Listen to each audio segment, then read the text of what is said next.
Hello, good that you're here. You will hear the new words 2 times.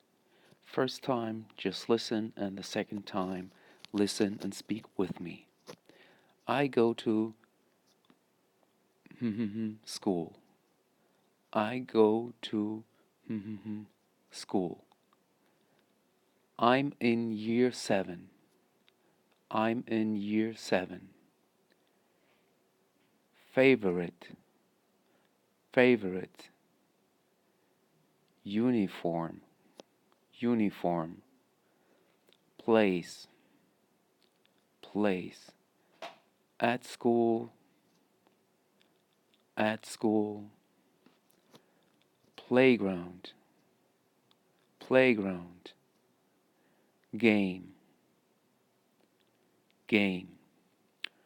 We can talk, we can talk.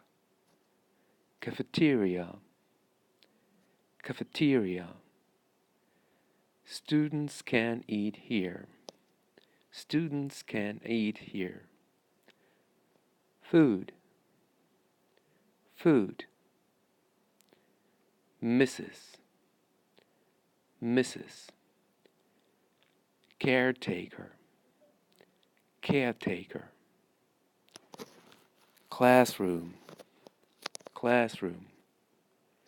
I'm in tutor group. I'm in tutor group. Tutor, tutor. Mr., Mr. Maths, maths. Teacher, teacher. I don't like, I don't like.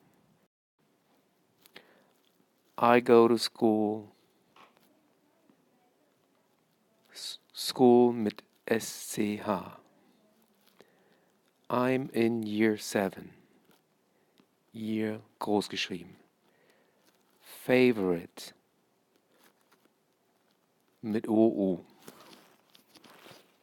Uniform. Place. At school. Playground mit OU. Game. We can talk. Cafeteria. Students can eat here. Food mit Doppel-O und D. Mrs. Caretaker. Classroom mit Doppel-S und Doppel-O. I'm in tutor group.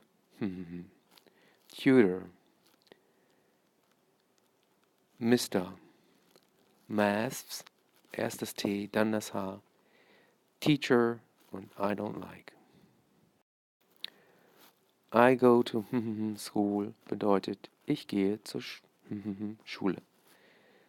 I'm in year 7 heißt, ich bin in der 7. Klasse.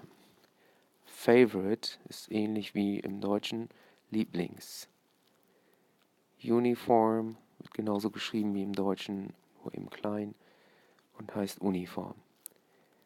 Place ist Platz, hört sich auch sehr ähnlich an, oder Stelle oder Ort. At school heißt in der Schule.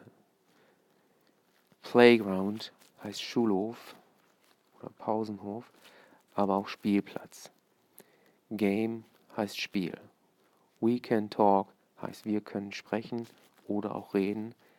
Cafeteria ist ähnlich wie im Deutschen Cafeteria bzw. Mensa. Students can eat here heißt Schüler oder Schülerinnen können hier essen. Food heißt Essen oder allgemein Lebensmittel. Mrs. heißt Frau als Anrede. Caretaker ist Hausmeister oder Hausmeisterin. Classroom heißt Klassenzimmer. I'm in tutor group heißt ich bin in Klasse. Tutor heißt Klassenlehrer oder Klassenlehrerin. Mr. ist als Anrede Herr. Maths heißt Mathe und auch in Mathe ist erst das T und dann das H. Teacher heißt Lehrer bzw. Lehrerin und I don't like heißt ich mag nicht oder gefällt mir nicht.